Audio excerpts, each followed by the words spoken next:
Good morning, everybody.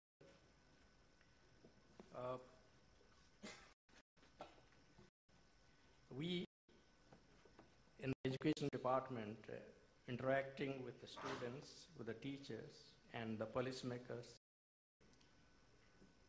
From our own experience, I will be speaking a couple of things that are quite pertinent or important for policymaking and educational reforms. The educational glass in India is half full. Why I say half full? Because we have achieved a lot, but there are a lot to be achieved. Take the case of enrollment. We have achieved nearly universal enrollment, but there are still a lot of children who are out of school. They never go to school. Take the example of bricklanes. If you see any bricklane, the parents working day and night there, and the children are residing in the bricklanes. Construction workers, the Govt tribes who take the ship towards the higher reaches of the hills. And you might have seen, in particularly the metropolises, the slums, the rag pickers, and many other children, they don't go to school. So we have achieved near universal enrollment, but it is not universal enrollment. Do we have a policy framework to bring each and every child to school? Under the present circumstances, the regulatory framework, the policy framework, it is inadequate to bring all the children to school. So what can be done? We can ponder about it. Now, the kind of framework we have the labor laws, we have the Right to Education Act, we have the local government enactments, the 73rd and 74th amendments to the Constitution, and we have nearly 500,000 NGOs in the country. Where we lack that so many children, they may be lakhs, they're still not going to school. It is not that they're dropping out of the school. They never go to the school. Why they can't go to the school? Do we have a role? If a parent does not send his or her child to school, do we punish him? Do we have a law? Do we have a regulatory framework? If any local body finds itself that a couple of children are not going to school, does that local body, the panchayat, that particular urban local body has a role to play? Or, going by the moral obligations, we have plenty of people around in the society, the NGOs, the other social activists, they have a role to play? So we combine together, we have to make an effort that each and every child go to the school. And I don't know when it will come. If we are making a new education policy today, let us frame the regulatory framework in such manner that all the children should go to school.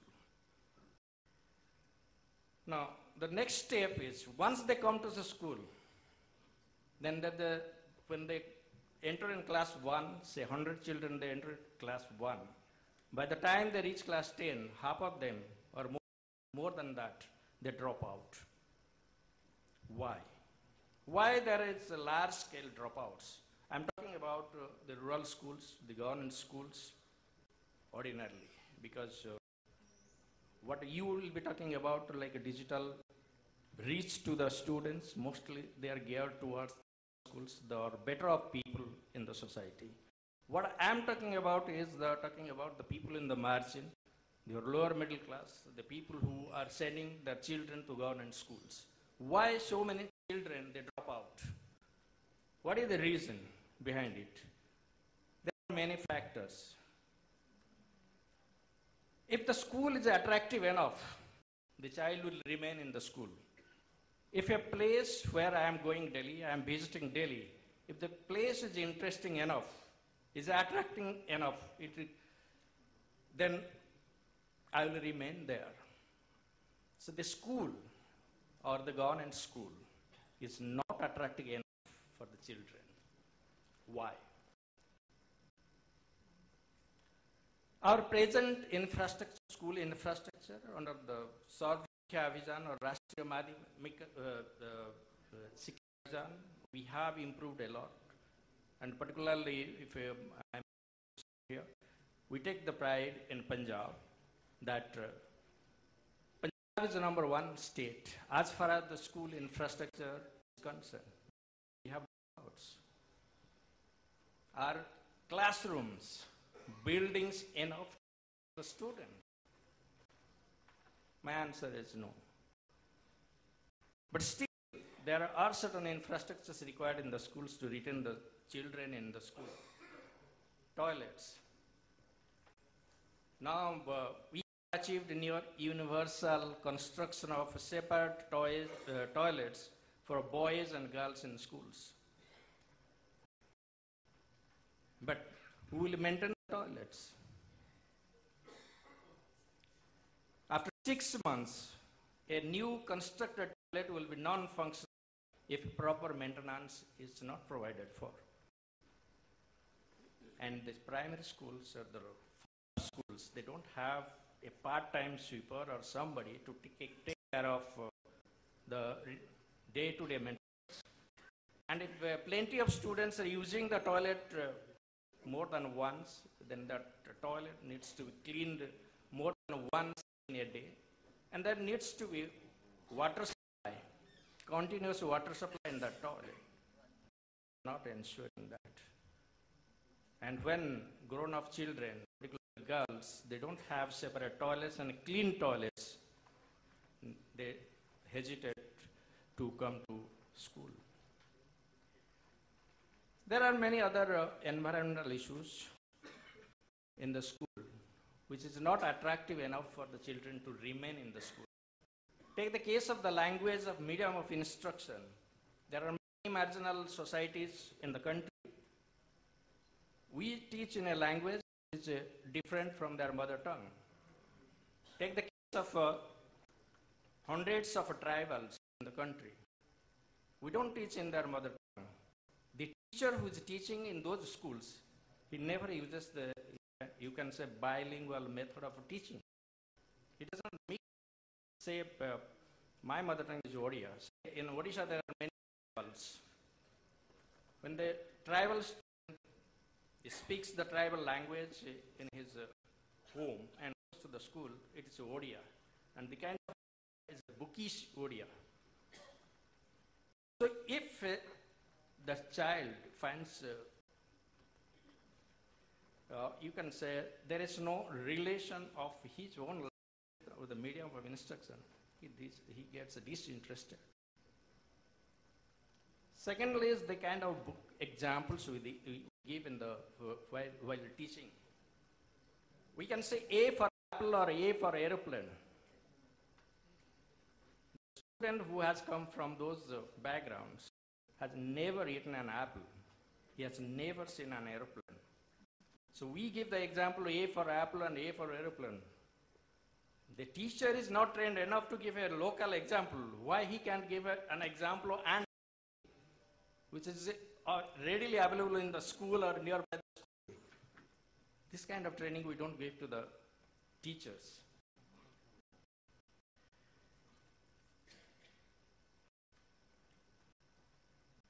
Then now let us come to the great debate. My minister also talked about, it was discussed in the Central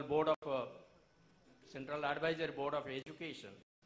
Failing students or not failing students. Today, 10-year-old child studying in class 5, we say, you are a failure. You have failed in your life. So that student what he will or she will do. I am a failure. Why I should be here? If I have failed, so I should go out from this place. This was one psychological, emotional reason for introducing no retention policy. So if we are reintroducing that policy, we should think about it again. What will happen a student failing again and again in a particular class at class 5th or class 9th or 8th? What he or she will do? Who has responsibility? If the student has failed in class 5th or 8th, who has the responsibility? If we fail him, the entire of a failure is shifted to the student. The entire responsibility of failure of the student is shifted to the student itself. The teachers, the student is not good enough, that's why he failed. We did our best. By reintroducing retention policy will not improve the quality of education. This is my personal view. Secondly, by reintroducing that will not bring teacher accountability. Teacher accountability is almost zero in all parts of the country. That's from my own personal experience, being in this department.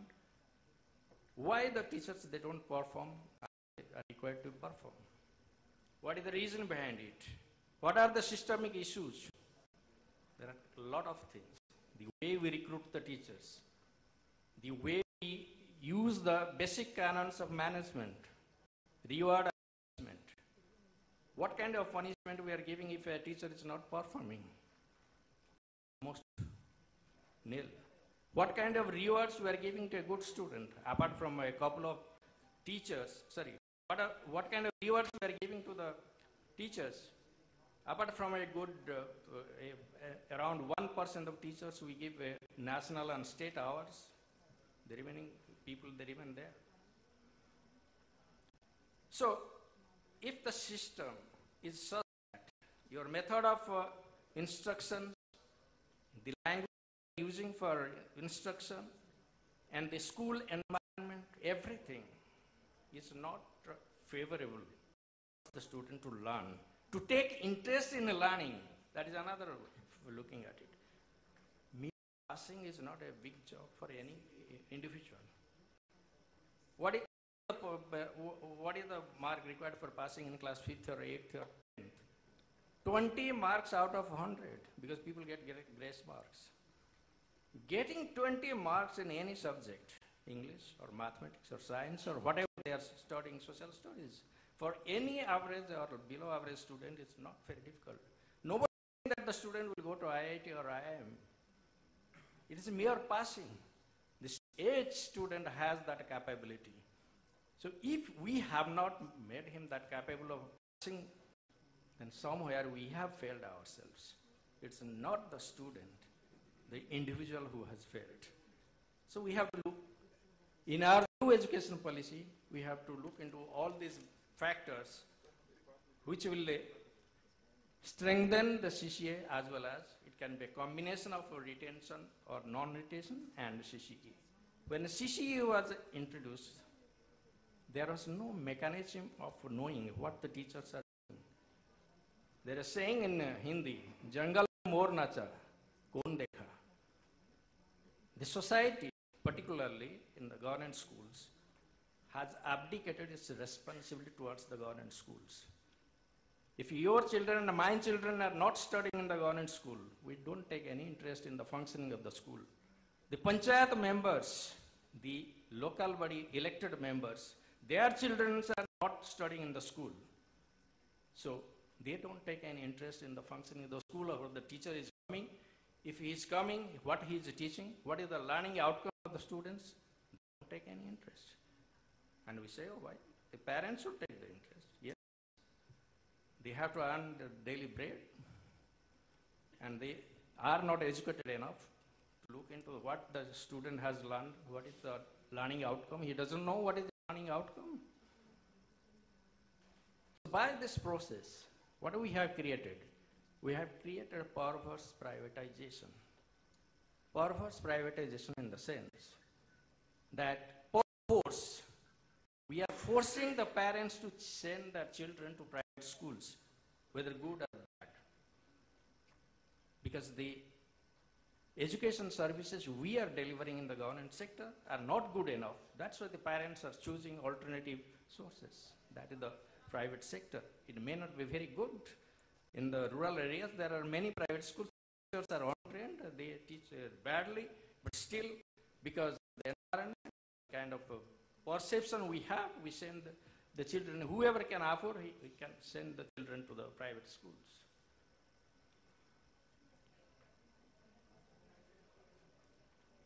So to improve the educational standards and quality and to retain the children in the schools, a lot to be done in a different areas. Teachers recruitment. You might have heard a lot of things what is going on during teachers recruitment. It has to be strengthened, needs to be more on merit basis. After recruitment, teachers should be, what kind of teachers training? My minister told about the weak area in education is the teachers training. I agree with him that the kind of training institutions we have, we call it a diploma in education and B.Ed kind of institutions in the country. Left and right, National Council of Teacher Education have given, like AICT given recognition to engineering colleges, left and right. Similarly, National Council of Teacher Education has given recognition to each and everybody without looking into the standards of those institutions. And people have got degrees through distant learning mode. Sitting at home, pay 50,000 rupees, get a diploma in teachers training. And Delhi, we also get those people while they come for a recruitment as teachers. And the kind of standard of education they have gone through can be imaginable.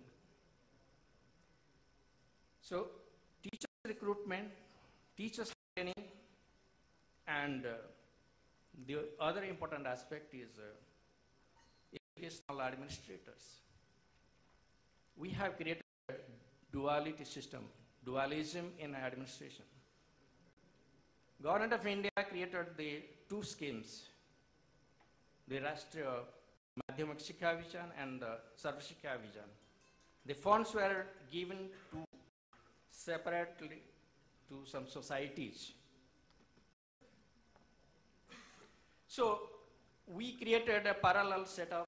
Instead of strengthening the existing educational administrators and the setup, and because of a paucity of funds, per force, the state governments, they neglected the traditional inspectorate system and the administrators. They created ad hoc societies to administer these schemes. So that's why the traditional system inspection regulation has collapsed. We need to merge these two and somewhere strengthen the educational administrators. And if tomorrow there are principals, district education officers, block education officers, they come to the administration, look after the establishment matters of teachers, they don't have any training whatsoever to look into these matters.